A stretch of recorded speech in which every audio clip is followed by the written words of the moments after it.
오늘 우리에게 주시는 하나님 말씀은 신약성경 에베소서 4장 25절에서 32절 말씀입니다. 에베소서 4장 25절에서 32절 말씀, 신약성경 314면에 있습니다. 그런즉 거짓을 버리고 각각 그 이웃으로 더불어 참된 것을 말하라. 이는 우리가 서로 지체가 됨이니라.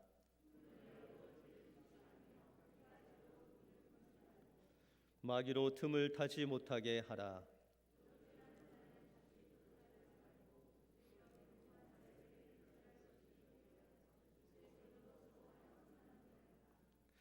무릇 더러운 말은 너희 입 밖에도 내지 말고 오직 덕을 세우는 데 소용되는 대로 선한 말을 하여 듣는 자들에게 은혜를 끼치게 하라.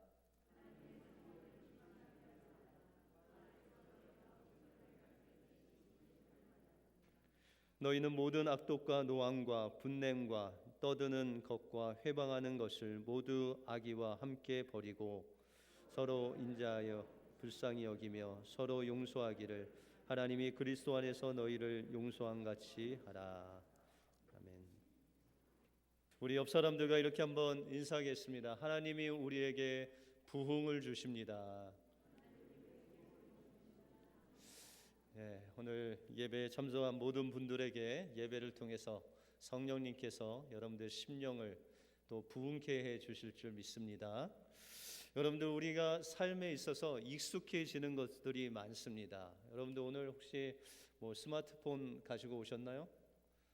스마트폰을 처음에 쓰실 때는 잘 몰라서 카톡을 어떻게 하는지, 문자를 어떻게 보내는지 잘 모르시다가도 계속 쓰다 보면은 익숙해져서 요새는 동영상도 보내시고 또 보이스 콜도 하시고 또 화상통화도 카톡으로도 하시고 인터넷도 보시고 여러 가지 일들을 이 스마트폰으로 하게 됩니다.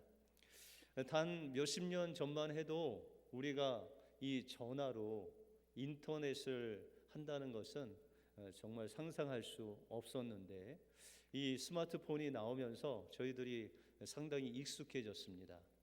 그래서 여러분들 하루라도 스마트폰을 집에 놔두시고 한번 밖으로 나가서 출근을 하시거나 하루 종일 스마트폰 하루만 쓰시지 않는 날을 이 사순절에 하시면은 여러분들 뭔가 이 늘 허전한 마음이 있을 것입니다. 이렇게 익숙해진다는 거 상당히 우리의 삶 속에서 중요한데요. 여러분들 잘 알다시피 어떤 코넬 대학에서 실험을 했죠. 개구리를 비커에 넣는데 이 개구리가 좋아하는 온도가 한 15도 정도라고 합니다. 15도 되는 곳에 개구리를 넣고 그곳에서 잘 지내게 하다가 이제 열을 가하게 되죠. 그래서 서서히 열을 올리기 시작합니다. 그래서 1도를 올리고 2도를 올리고 3도를 올려도 이 개구리는 그곳에 익숙해져 갖고 그냥 나갈 생각도 안 하고 그냥 잘 삽니다. 그런데 이 온도가 1도, 2도, 3도 올라가면서 이 개구리가 익는 온도가 한 45도 된다고 합니다. 그래서 40도, 41도, 42도 이렇게 올라가면서 개구리가 서서히 삶아지면서 45도가 되면 죽는다고 합니다. 여러분들, 탈무드에 이런 글이 있습니다. 죄는 처음에는 손님인데 그러나 그대로 죄를 두면 주인이 돼버린다 라는 그런 문구가 있습니다. 여러분들, 죄가 익숙해지면 죄의 결과를 낳게 된다는 것이죠. 그리고 죄가 익숙해지면 우리가 죄를 컨트롤하는 것이 아니라 죄가 우리를 컨트롤한다라는 것입니다. 그러므로 우리 믿는 사람들에게는 이 죄에 익숙해지면 안 됩니다. 우리는 어디에 익숙해져야 되냐면 성령의 말씀하시는 그 세미한 음성에 익숙해져야 됩니다. 그리고 그 세미한 음성에 순종하는데 익숙해져야 됩니다. 그래서 매일매일 하루를 성령님의 세미한 음성을 듣고 오늘은 무엇을 할지 성령님께 물어보고 삶 속에서 어떤 일이 있을 때 그 순간순간 주님을 의지하고 또 바라보는 것이 익숙해지면 그것이 바로 성령님과 동행하는 삶이 된다라는 것이죠. 주님과 동행하게 되면 성령께서 여러분들의 마음에 평안과 기쁨을 주시고 또 회복의 역사, 부흥의 역사를 주셔서 하나님의 놀라운 역사가 여러분들 심령 속에 임하실 줄 믿습니다. 이 주님과 동행하며 주님이 주시는 부흥의 역사를 체험하시는 여러분들의 삶이 되시길 주님의 이름으로 축원드립니다. 오늘 본문을 통해서 성령님과 동행하기 위해서는 우리의 마음이 어떻게 우리의 마음을 지키고 또한 성령님과 어떻게 동행하는 것이 바로 주님과 함께하는 것인지를 오늘 본문을 통해서 살펴보겠습니다. 먼저 성령님과 동행하는 삶은 우리의 마음을 마귀에게 틈을 주지 않는 삶입니다. 오늘 본문 30절에 보시면 하나님의 성령을 근심하게 하지 말라. 그 안에서 너희가 구속의 날까지 인치심을 받았다라고 말씀하고 있습니다. 우리가 지난 주일에 우리의 마음의 문단속을 잘 해야 된다고 그랬죠. 그래서 죄의 생각은 우리가 문을 닫고 성령께서 생각하시는 그 인도하시는 생각을 해야 된다라고 말씀드렸습니다. 그런데 우리 안에 계신 성령님께서 때로는 우리 마음속에 근심을 하신다라고 말씀하십니다. 여러분들 성령이 우리 안에서 근심하신다라는 이야기를 성경을 통해서 들어보셨죠? 바로 오늘 이 구절을 통해서 우리 안에 계신 성령님께서 때로는 근심을 하신다라고 그렇게 이야기를 합니다. 여러분들 언제 근심하세요? 여러분들 자녀를 키우다 보면 근심하실 때가 있죠. 뭔가 이 근심스럽고 걱정스러운 아이들이 학교에 갔는데 누구를 친구를 좀 때리고 와서 학교에 불려갈 때가 있죠. 그렇죠? 저희 아들도 둘째 아들인데 스쿨버스에서 아이가 막 좀 이렇게 아이를 괴롭혔어요. 그런데 이제 걔를 때린다는 게 다른 애를 빗나가서 때리는 바람에 그냥 또 학교에 불려갔었죠. 여러 가지 아이가 정말 근심을 줄 때가 있다라는 것이죠. 뭐 아이가 잘 먹지 않아서 맨날 아프다든지 뭐 이럴 때 우리가 마음속에 근심을 하게 된다라는 것이죠.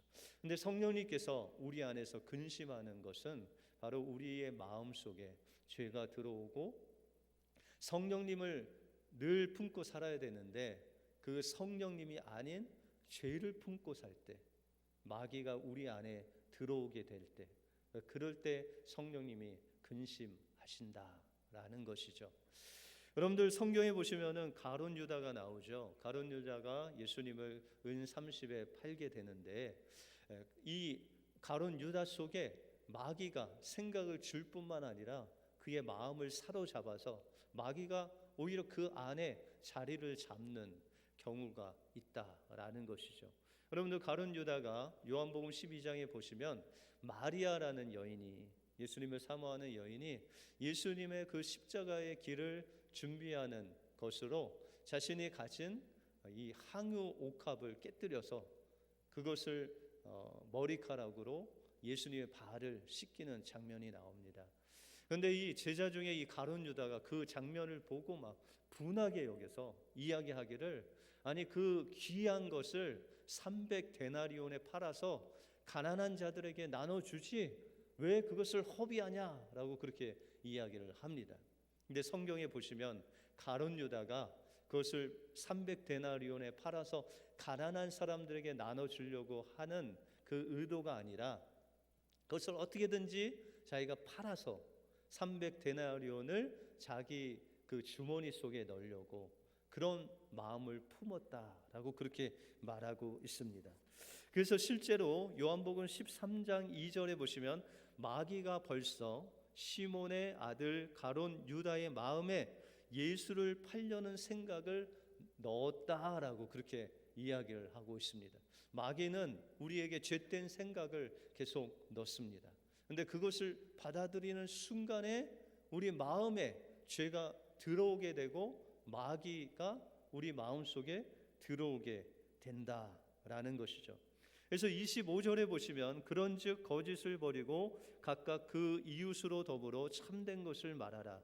이는 우리가 서로 지체가 됨이라라고 말씀하고 있습니다. 여러분들 에베소 교회라고 하면은 이 사도 바울이 에베소 교회인들에게 거의 3년 동안 하나님의 말씀을 두란노 서원에서 가르친 그런 말씀의 교회입니다. 그래서 거짓 선지자들을 분별하고 거짓 교사들을 내쫓고 하나님의 말씀으로 분별하는 일을 잘했습니다.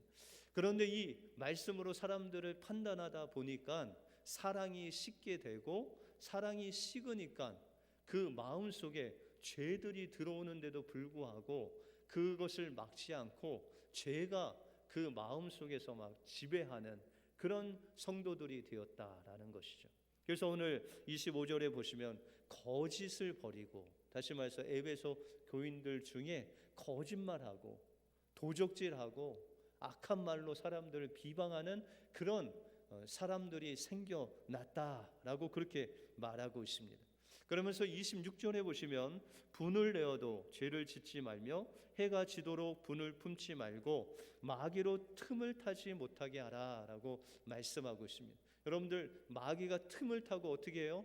우리 마음속에 들어온다는 것이죠. 어떻게 하면 들어올까요? 목사님, 제가 내 마음속에 마귀가 들어오는 것을 보겠습니다. 어떻게 하면 들어올까요? 여기 성경에 나와 있죠.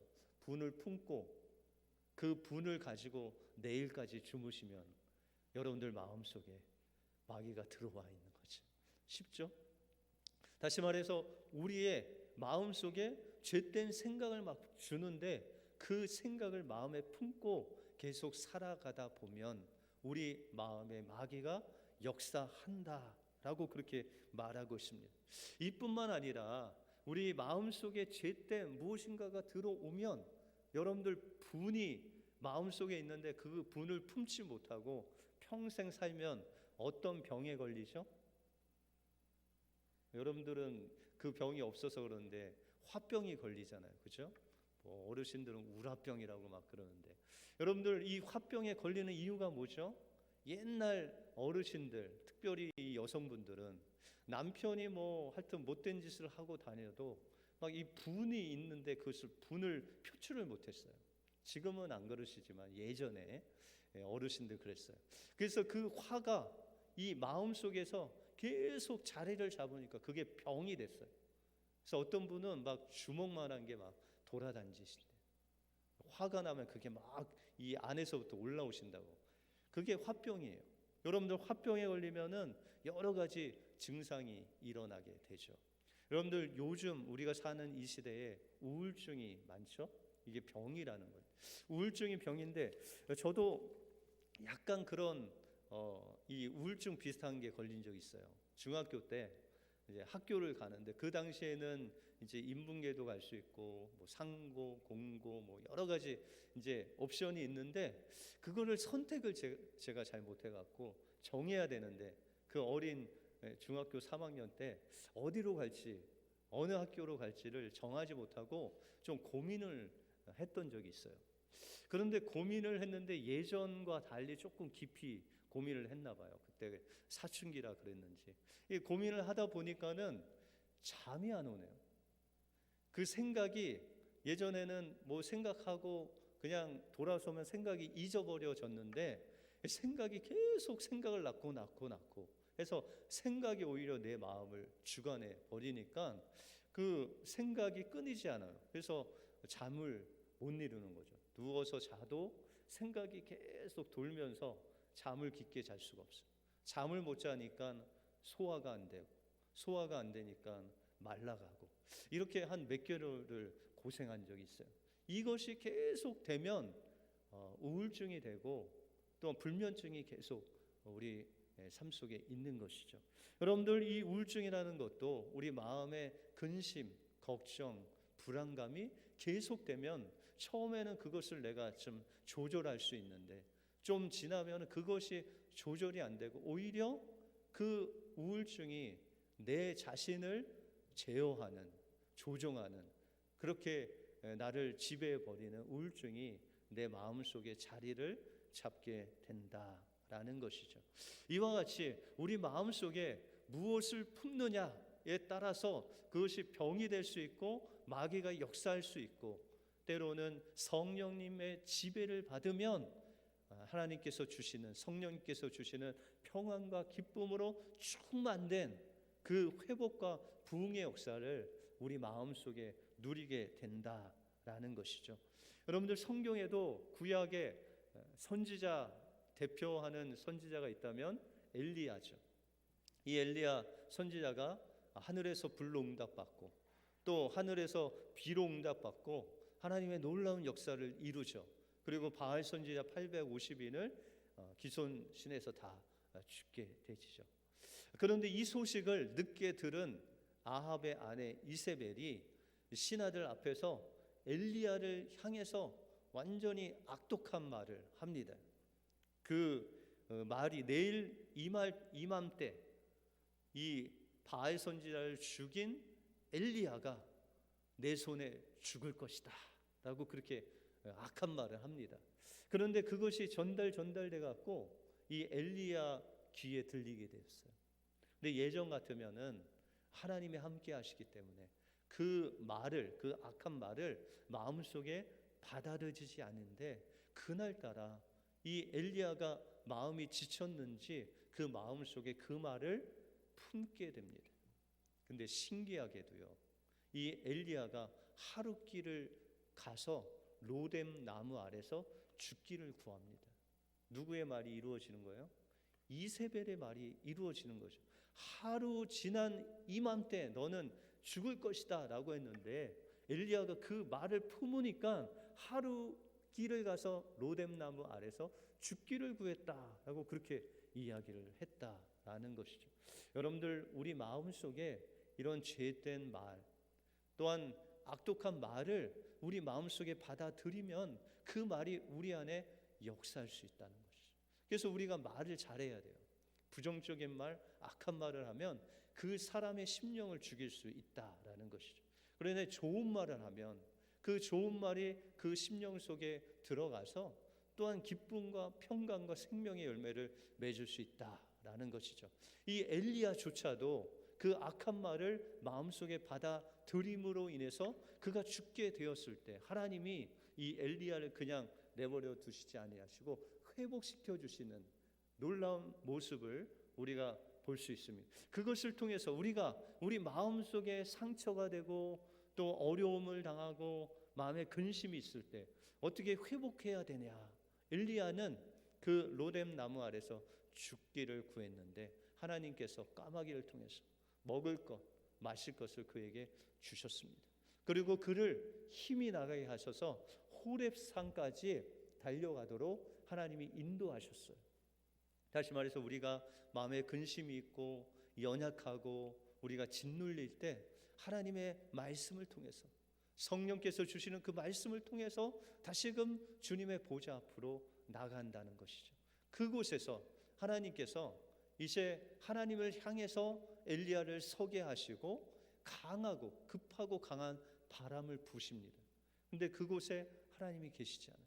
막 천지가 진동하면서 땅이 갈라지는 지진을 보내주시는데 그곳에서도 하나님이 계시지 않아요. 또한 불이 지나가는데도 그 속에 하나님이 계시지 않습니다. 그리고 이제 지진과 불 후에 세미한 음성으로 하나님께서 이 엘리야에게 나타나시죠. 우리는 때때로 이 불과 같은, 지진과 같은, 정말 하나님께서 큰 우리와 같은 소리로, 육성으로 우리에게 말씀해 주시기를 원하죠. 그런데 주님의 말씀은 성령님을 통해서, 여러분들의 마음의 문을 통해서 세미한 음성으로 말씀하신다라는 것입니다. 그래서 우리가 새벽 예배를 드리고 예배 가운데, 기도 가운데 그 성령님께서 우리에게 말씀하시는 그 세미한 음성을 들을 때, 또한 듣고 엘리야가 나가서 그 말씀에 순종할 때 이 엘리야에게 회복의 역사, 부흥의 역사가 일어나서 그를 통해서 하나님의 놀라운 역사가 이루어지고 죽음을 보지 않고 하늘로 옮기우는 놀라운 역사가 일어나게 된다라는 것입니다. 그러므로 우리가 성령님과 동행하기 위해서는 우리의 마음에 마귀가 들어오는 그 틈을 막아야 돼요. 여러분들의 마음의 문, 여러분의 생각의 문을 막고 그 죄된 생각을 막고 마귀에게 틈을 주지 않고 우리가 성령님의 인도하심을 따라 세미한 음성 가운데 그 음성을 듣고 순종하고 매일매일 나갈 때 하나님께서 여러분들과 동행해 주실 뿐만 아니라 여러분들 심령이 회복되고 부흥케 하는 놀라운 역사를 주실 줄 믿습니다. 이 은혜가 여러분들 심령 속에 임하시기를 축원드립니다. 그러면 우리가 어떻게 구체적으로 성령의 인도하심을 받을 수 있을 것인가? 그것은 바로 성령님과 동행하기 위해서는 우리 마음이 성령께 민감하고 순종하는 데 익숙해져야 돼요. 우리가 매일 세 끼를 먹듯이 밥을 먹고 나면 또 이를 닦듯이 그렇게 익숙해진 성령의 인도하심에 익숙해지면 이제 우리가 주님과 동행할 수 있다라는 것이죠. 여러분들 때때로 우리가 살아가다 보면 좀 어려울 때는 성령님께서 나와 함께 하시는지 함께 하시지 않는지 모를 때가 있어요. 어떨 때는 함께 계신 것 같은데 어떨 때는 하나님이 계신 것 같지 않을 때가 있다라는 것이죠. 그런데 어떻게 여러분들 어떠세요? 성령님이 늘 여러분들과 함께 하세요? 계셨다 안 계셨다 하세요? 예? 성령님께서는 여러분들과 늘 함께 하시겠다고 약속하셨어요. 예수님도 승천하시기 전에 제자들에게 말씀하시기를 내가 세상 끝날까지 너희와 함께 하겠다라고 말씀하셨죠. 그런데 때때로 우리가 성령님이 내 안에 계시다 안 계시다를 우리의 느낌으로 판단할 때가 있어요. 우리 느낌이 좋으면은 하나님이 함께 계신 거예요. 우리가 좀 느낌이 잘 되고 좀 마음이 좀 편한 것 같으면 주님이 계신 거예요. 그런데 뭔가 일이 안 풀리고 뭔가 이 어려움이 오면 주님이 계시지 않는 것 같은 그런 느낌에 따라서 성령님의 유무를 판단한다라는 것이죠. 그러나 고린도전서 6장 19절에 보시면 너희 몸은 너희가 하나님께로부터 받은 바 너희 가운데 계신 성령의 전인 줄 알지 못하느냐. 너희는 너희 것이 아니라 값으로 산 것이 되었으니 그런즉 너희 몸으로 하나님께 영광을 돌리라 라고 말씀하고 있습니다. 우리가 예수 그리스도께서 피값 주고 사신 그 예수님의 십자가 보혈의 은혜, 그 부활의 은혜를 믿고 거듭날 때 성령님께서 우리 안에 내주하셨다는 거예요. 그래서 우리는 우리의 이 몸이 성령의 전이 되어서 그 성령을 모시고 사는 집이 되었다는 거예요. 그래서 늘 주님께서는 우리 안에 계시다라는 것이죠. 그래서 성령님께서 우리 안에서 무엇을 하시냐면 여러분들을 하나님의 자녀답게 성장시키시고 여러분들 다루시고 만들어 가시는 일들을 성령님께서 하신다라는 것입니다. 근데 오늘 30절에 보시면 하나님의 성령을 근심하게 하지 말라. 그 안에서 너희가 구속의 날까지 인치심을 받았다라고 그렇게 말씀하고 있습니다. 여러분들 우리 안에 성령님께서 늘 계시는 것을 우리가 어떻게 할까요? 여러분들 혹시 여러분들이 죄를 짓게 되면 무엇이 찔리죠? 양심이 찔리죠. 그런데 여러분들 이 양심이라는 것은 우리만 죄를 짓는다고 해서 찔르는 것이 아니라 믿지 않는 사람들도 죄를 지으면 양심이 찔리죠. 그죠? 때때로 저 인간은 양심이 있는 거야 없는 거야 그렇게 생각하는 사람도 있는데 그 사람도 처음에는 양심이 찔렸어요. 근데 이 양심에 화인 맞은 바 되니까 무디어져서 세상 사람들이 마음이 강팍해지는 거죠. 처음에는 양심을 통해서 내가 뭘 잘못하면 내가 뭘 잘못하느냐 이런 죄책감을 믿지 않는 사람도 가졌다는 거예요. 그런데 우리에게는 이 양심보다도 더 세미한 또 민감한 우리가 무엇인가 하나님 앞에 잘못하거나 잘못된 길을 갈 때 알려주시는 분이 있는데 그분이 바로 성령님이시는. 그리고 우리가 잘못된 길을 가면 성령님이 우리 안에서 근심하신다는 거예요. 그러면 오늘 여러분들 이 자리에 이렇게 나와서 예배를 드리시는데 여러분들 이 자리에 안 나오고 그 이웃의 꼬임에 넘어가서 오늘 이 콧바람 쐬러 어디를 놀러 갔다, 예배를 드리지 않고 어디를 놀러 갔어요. 그럼 여러분들 마음에 기쁨과 평안이 넘치겠죠. 아, 오랜만에 내가 밖에 나왔다. 그런데 우리의 마음에는 어떤 마음이 있어요? 무거운 마음이죠. 아, 오늘 예배 드려야 되는데 내가 이렇게 예배 안 드려도 되나라는 그 마음이 든다는 것이죠. 그 마음이 누구의 마음이에요? 누가 주시는? 여러분들 안에 계신 성령님께서 근심하는 마음을 여러분들이 느끼고 있는 거예요. 그러면 세상 사람들이 오늘 예배에 가지 않았어요. 그 마음에 어때요? 근심이 있을까요? 없을까요? 예수 믿지 않은 사람들이 교회에 안 나갔어요. 그러면 마음에 근심이 있을까요? 없을까요? 없죠. 왜요? 교회 안 다니니까. 성령님이 계시지 않으니까 그들이 예배를 안 나가도 기도를 안 해도 또 말씀 안 읽어도 전혀 마음에 가책이나 근심이 없어요. 그러나 여러분들 안에는 성령님이 계시기 때문에 여러분들이 주님 앞에 하나님이 원하시는 그 성령의 인도하심을 따라 살지 않고 마음의 죄 가운데서 죄를 따라 살아갈 때 여러분들 마음속에 성령의 근심이 여러분들 무거운 마음을 통해서 여러분들의 마음을 통해서 느껴진다라는 것이죠. 그것이 바로 성령님께서 여러분들 안에서 역사하시고 때로는 근심하시고 때로는 기뻐하신다는 것을 여러분들이 늘 느끼면서 살아가고 있다라는 것이죠. 그런데 그것을 우리가 계속 무시하고 살면 우리 마음이 강팍해지는 것이죠. 그러므로 우리가 성령님과 동행하기 위해서는 성령님께 민감해서 하나님께서 무엇을 원하시는지, 오늘 성령님이 나에게 말씀하시는 그 세미한 음성이 무엇인지를 귀를 기울이고 듣고 우리가 할 일은 그냥 순종하는 거예요.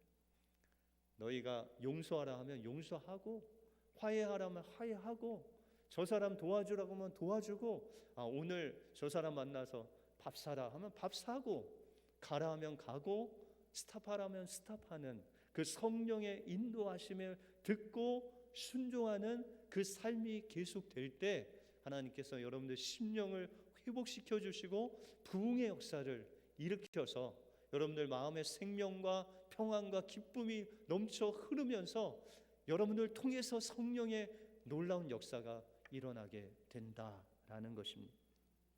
1900년도에 영국의 웨일즈라는 곳에 엄청난 부흥의 역사가 일어났습니다.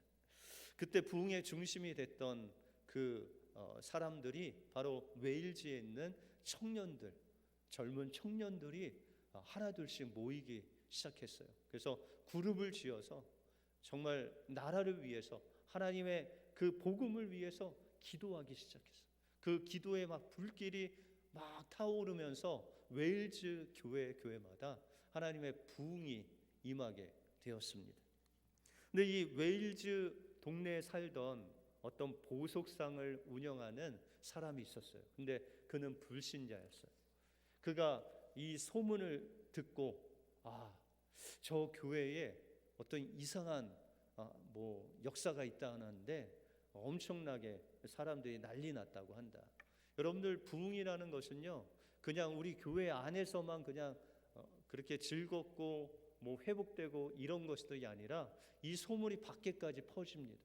그래서 예루살렘 교회를 보면은 그 초대교회 그 선행이 그 주변에 있는 예루살렘 전체 믿지 않는 사람들에게 퍼져서 그 예루살렘 교회가 칭찬을 받았다. 믿지 않는 자들에게도 칭찬을 받을 정도로 그런 부흥의 역사가 믿지 않는 자들에게도 드러난다라는 것이죠. 그런데 이 보석상 주인이 그런 소문을 듣고 저 교회가 요즘 심상치 않다라는 소문을 듣고 한번 출석을 했어요. 그랬는데 이 보석상 주인이 보니까 뭐 좀 예배 시간에 찬양이 좀 뜨거운 것, 또 합심해서 막 기도하는데 어떤 사람이 막 울면서 기도하는 그 한두 가지 빼놓고는 별로 마음에 뭐 와닿는 게 없었어요. 그래서 뭐 부흥이 별거 아니구나라고 생각했고, 이 불신자였던 보석상 주인이 다음 주부터는 내가 교회 안 나가겠다, 뭐 와보니까 별거 없더라라고 그렇게 생각하고 교회를 나가지 않았어요. 근데 며칠이 지나고 어떤 사람이 이 보자기 같은 데에다가 보석을 가지고 와서 그것을 풀어 제끼면서 용서해달라고, 내가 수년 전에 이 가게에서 이 보석을 훔쳤는데 정말 다 가지고 왔다는 거예요. 용서해달라고 무릎을 꿇고 막 통곡을 하는 거예요. 이 주인, 보석상 주인이 그 사람을 보면서 어안이 벙벙한 거예요. 여러분들 하루 이틀도 아니고 또 하루 이틀 그 보석을 훔쳐가도 가져오는 사람이 있겠어요? 그런데 몇 년 된 그 보석을 가지고 와서 자기를 용서하다고 하니까는 이게 어찌된 일이냐고 물었어요, 그 사람. 근데 그 사람이 바로 이 보석상 주인이 갔던 그 교회 교인인데, 하나님 앞에 기도하고 예배하는데 그 수년 전에 자기가 잘못해서 도적질한 그 보석을 생각나게 해주시고, 하나님께서 성령을 통해서 그것을 주인에게 갖다 주고, 너는 무릎 꿇고 용서를 구하라 라는 그 말을 하시면서 막 그렇게 안 하면 견딜 수가 없을 정도로 성령님께서 강하게 역사하시니 그가 그 보석을 가지고 왔노라 하면서 제발 용서해달라고 비는 거예요.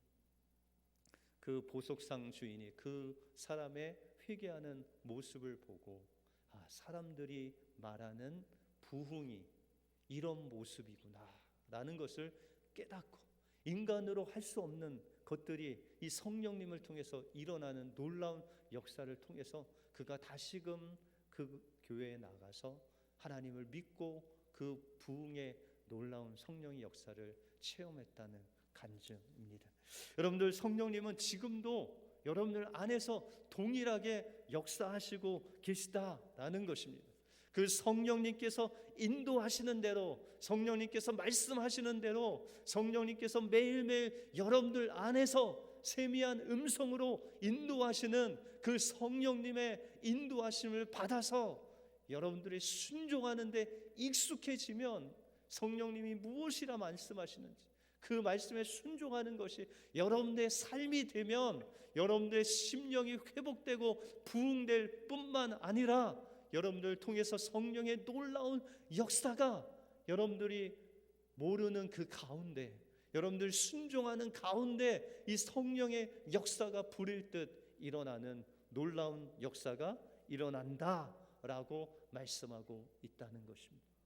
그러므로 우리의 마음을 마귀가 주는 죄된 생각에서 지켜야 돼요.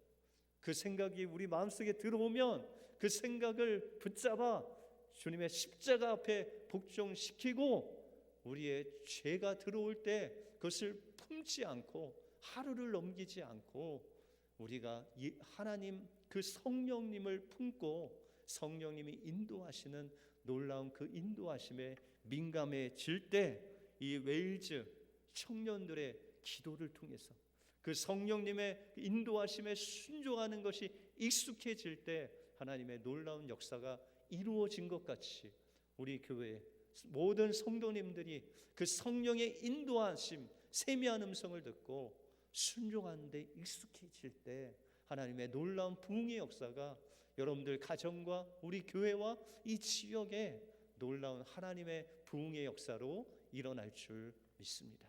이 은혜가 여러분들의 그 성령님께 인도하심에 순종함으로 부흥의 역사가 일어나기를 주님의 이름으로 축원드립니다. 기도하겠습니다. 하나님, 감사합니다.